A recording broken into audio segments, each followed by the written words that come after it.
فمن شہد منکم الشہر فلیصم، جس کو رمضان ملے وہ روزہ رکھے۔ تو روزہ تو انشاءاللہ رکھیں گے، لیکن میں تھوڑی سی ایک گزارش کروں گا کہ جسم کی صحت کے لیے اپنی غذا پہ کنٹرول کریں۔ شاید کوئی یہ نہ بتائے، میں رمضان کے آداب میں یہ بات بتا رہا ہوں، سحری اتنی دبا کے نہ کھائیں کہ عصر تک اسی کے ڈکار آتے رہیں، کھٹے ڈکار آتے رہیں، اور افطاری اتنی دبا کے نہ کریں کہ پھر تراویح کے وقت پڑھاؤ کہ ہن میں کیویں پڑھاؤں، اٹھیا ہی نہیں جاندہ، مجھ بن کے ڈٹھا پہ ہوندا۔ تو سحری کھائیں اتنی کہ بس عام معمول کا پیٹ بھر جائے، کچھ حصہ خالی ہو، اور آپ کو دوپہر سے بھوک لگنی شروع ہو جائے۔ جب آپ کو دوپہر سے بھوک لگنی شروع ہوگی تو آگے 6-7 گھنٹے کا سفر ہے، اس میں پوری مشین خالی چلے گی، تو جتنے گندے مادے اور فاسد مادے جمع ہوتے ہیں وہ سارے جل جاتے ہیں۔ اچھا، رمضان کے دونوں طرف معنی آتے ہیں، وہ میں بتاتا ہوں، ابھی میں جسمانی بتا رہا ہوں۔ اچھا، ایک اور بھی بڑا خوبصورت رمضان کا معنی ہے۔ اللہ کے نبی نے فرمایا کہ یہ نہ کہا کرو رمضان آ گیا اور رمضان چلا گیا، کہو رمضان کا مہینہ آ گیا، رمضان کا مہینہ چلا گیا، چونکہ رمضان اللہ کا نام ہے، رمضان اللہ کا نام ہے۔ اللہ اس میں اپنے بندوں کے گناہوں کو جلا دیتا ہے، تو اس لیے یہ تفسیر رازی کی روایت بیان کر رہا ہوں، اس کی صحت اور ضعف کے بارے میں مجھے نہیں پتہ۔ تو رمضان کہتے ہیں جلا دینا، جلا دینا یا جل جانا۔ تو جب آپ کا فاقہ 12 بجے سے شروع ہو جائے گا اور 6-6:30 بجے تک چلے گا، تو آپ کے جسم کا ایک ایک خلیہ گرم ہو جائے گا اور اس میں سے بھاپ نکلے گی، اور آپ کے جسم کی گندگی پورے سال کی جو جمع ہے وہ جلنا شروع ہوگی۔ پھر آپ افطاری جب کریں تو سنبھل کے کریں، ٹھنڈا برف سے بھرا ہوا پانی اور روح افزا اور جام شیریں اور دودھ سوڈا، اور اس میں برف کے اتنے بڑے بڑے ڈلے ڈال کے جب آپ پیتے ہیں تو سارے دن کے روزے کا جسمانی فائدہ فوت ہو جاتا ہے، ختم ہو جاتا ہے۔ سنبھل کے پانی پئیں اور روم ٹمپریچر کا پانی پئیں۔ اس وقت معدہ گرم ہوتا ہے، اس میں ٹھنڈی بلا ڈالنا، اور پھر آپ اس پر دوسرا ظلم یہ کرتے ہیں کہ اتنا ٹھنڈا پینے کے ساتھ گرم گرم سموسے کھاتے ہیں، گرم گرم پکوڑے کھاتے ہیں، اور کئی ماشاءاللہ ساتھ وہ پیس کو بھی ملاتے ہیں، کوئی چانپیں ملاتے ہیں، کوئی پیس ملاتے ہیں۔ یہ افطاری ہوتی ہے اور پھر کھانا اس کے بعد ہوتا ہے۔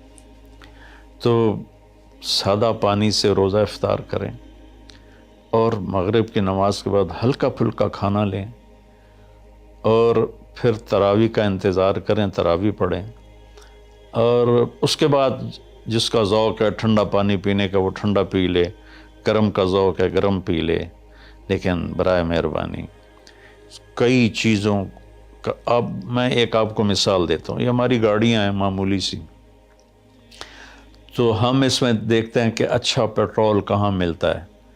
جس پیٹرول پمپ کا پتہ چلے کہ پیٹرول اچھا نہیں، ہم سزوکی والا بھی آگے چلا جاتا ہے کہ ویکھو چنگا پیٹرول کتھوں لبدا ہے، اور جن کے پاس مہنگی گاڑیاں وہ ہائی آکٹین ڈلواتے ہیں، جو پیٹرول کی سب سے اچھی قسم ہوتی ہے۔ تو ہم اپنی ایک چھوٹی سی گاڑی، چند لاکھ یا چند کروڑ کی گاڑی کو اچھا پیٹرول دینے کے لیے کئی کلومیٹر سفر کرتے ہیں کہ وہاں کا پیٹرول پمپ اچھا ہے، اور یہ جو گاڑی ہے جس کی آنکھ کا یہ ابرو کا یہ جو پپوٹے کا بال ہے، یہ اگر گر جائے تو ساری دنیا مل کے نہیں دے سکتی۔ ایک ناخن اگر گر جائے تو پوری دنیا مل کے وہ ناخن نہیں دے سکتی۔ کون چاہتا میں گنجا ہو جاؤں؟ ایک بال گرتا ہے تو پوری دنیا کی طاقت مل کر وہ بال واپس نہیں لا سکتے. تو اس کو ہم گندی سے گندی چیزیں کھلاتے ہیں، کچوریاں کھا رہے ہوتے ہیں، قتلمے کھا رہے ہوتے ہیں کہ افطاری ہو رہی ہے. تو اللہ کے واسطے ٹویوٹا گاڑی میں صاف پیٹرول ڈلواتے ہو اور اس خوبصورت گاڑی میں گند بھر دیتے ہو، سموسے اور پکوڑے اور دودھ سوڈا اور جام شیریں اور روح افزا اور 7 اپ اور ٹھنڈے پانی، سکنجبین، اور اس کے اوپر پھر مرغے کے پیس اور چانپوں کے پیس، اور ابھی کھانا بعد میں کھانا ہوتا ہے. تو مہربانی کریں اپنے جسم کی صفائی کریں، اعتدال سے کھائیں. افطاری بھی اتنی کھائیں کہ آپ کی بھوک باقی ہو، تو آپ آرام سے تراویحیں پڑھ لیں گے. تو تراویح پڑھیں، پھر اس کے بعد آپ آرام کریں، جلدی سے سو جائیں. اور بعض نوجوان ساری رات جاگتے ہیں، ٹھیک ہے کوئی بات نہیں، جاگیں، کوئی نفل بھی پڑھ لیا کریں، کچھ اپنی گپ شپ بھی کر لیا کریں. اور پھر سحری ایسی کھائیں کہ اب اس میں پراٹھے پک رہے ہوتے ہیں اور ہر گھر سے پراٹھوں کی خوشبو آ رہی ہوتی ہے. تو پھر پراٹھوں کا بوجھ اپنے اوپر نہ ڈالیں، سادہ روٹی کھا لیں، سادہ سالن کھا لیں. تو پورے مہینے میں آپ کے پوری باڈی کی اوورالنگ ہو جائے گی. یہ تو جسمانی فائدہ ہو گیا. روحانی لحاظ سے کیا ہے؟ شہر رمضان، رمضان جل جانا، جلا دینا، رمضان کا مہینہ. اس لیے اللہ کے نبی نے کہا، یہ کہا کرو ماہ رمضان آیا اور ماہ رمضان گیا، کیونکہ اللہ آنے جانے سے پاک ہے. تو اللہ کا نام رمضان ہے، یہ امام راضی کی روایت ہے. تو یہ نہ بھی ہو تو رمضان میں جلنے کا مطلب کیوں ہے؟ اسی مہینے کے ساتھ کیوں ہے کہ ہر روزے کے ساتھ اللہ اس کے گناہ معاف کرتا ہے، اس کے گناہوں کو جلاتا ہے، اس کی بھوک کی آگ میں جلاتا ہے، جلاتا ہے، جلاتا ہے. آخری روزے اللہ تعالیٰ کیا کرتے ہیں کہ اس کے سارے گناہوں کو جلا کے راکھ کر دیتے ہیں اور اپنی رحمت. اچھا، رمضان کا مطلب بارش بھی ہے. جو سبحان، عربی بھی عجیب زبان ہے.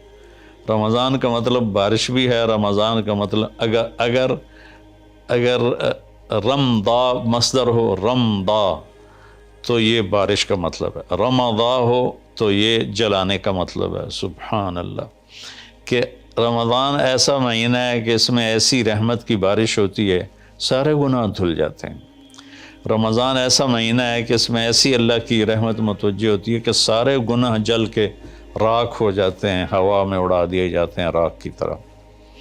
تو یہ تب ہوگا جب ہمارا پورا جسم روزہ رکھے، ہماری آنکھیں روزہ رکھیں، ہمارے کان روزہ رکھیں، ہماری زبان روزہ رکھے، ہمارے ہاتھ روزہ رکھیں، ہمارے پاؤں، ہمارا دل، دماغ روزہ رکھے. تو پھر یہ روزہ، یہ رمضان بنے گا اور ہمارے گناہوں کو جلا دے گا یا دھو دے گا. اور اس میں خاص طور پر اللہ کے نبی نے فرمایا کہ شراب پینے والا توبہ کر لے، چونکہ شرابی کی بخشش نہیں ہوتی رمضان میں. ایک ہوتا ہے دلیر ہو کے پینا، کوئی نہیں، کچھ نہیں ہوتا، اللہ بڑا غفور و رحیم ہے، یہ تو سارے پکڑے جائیں گے. ایک آدمی میرے پاس آیا، وہ کہنے لگا جی مجھے شراب کی عادت ہے، چھٹتی نہیں، کئی دفعہ چھوڑی ہے، پھر نہیں چھوٹتی. اور پھر جو وہ دھاڑیں مار کے رویا، اتنا رویا کہ میں بھی غمگین ہو گیا اس کے رونے کو دیکھ کر. اس کا معاملہ اور ہے. تو اس پر اللہ کی رحمت نازل ہو جائے گی، چونکہ جو توبہ کرتا رہتا ہے پھر اس سے ٹوٹ جاتی ہے. وہ دن میں 70 دفعہ بھی توڑے گا اور توبہ کرے گا تو اللہ کے ساتھ دوستی باقی رہے گی. تو ایک شرابی ہے تو اللہ کے واسطے چھوڑ دے. ماں باپ کو دکھ، عق الوالدین، ماں باپ کی نافرمانی نہیں فرمایا، ماں باپ کو پرزے کر دینا. نافرمانی تھوڑی بہت ہر بچے سے ہو جاتی ہے، لیکن ایسی نافرمانی کہ ماں باپ کا دل ٹکڑے ٹکڑے ہو جائے، اس کو کہتے ہیں عقوق الوالدین، عاق لوالدیہم. جو ماں باپ کے دل کو ٹکڑے ٹکڑے کر دے اس کی بھی بخشش نہیں ہوتی۔ تو مشاحن جو دل میں کینہ پال کے رکھتا ہو کسی کے لیے اور بغض رکھتا ہو کسی کے لیے، نفرت رکھتا ہو کسی کے لیے، حسد رکھتا ہو کسی کے لیے، ایک اس دل پر اللہ کی رحمت کی نظر نہیں پڑتی۔ اور ایک قاطع الرحم جو رشتہ داروں سے لڑتا ہو، رشتہ داروں سے ماتھا جو مارتا ہو، کبھی سینگ پھنسائے ہیں، کبھی اس کے ساتھ کبھی اس کے ساتھ، خونی رشتوں میں جو غلط سلوک اختیار کرتا ہے، ایک اس کی خاص طور پہ بخشش نہیں ہوتی۔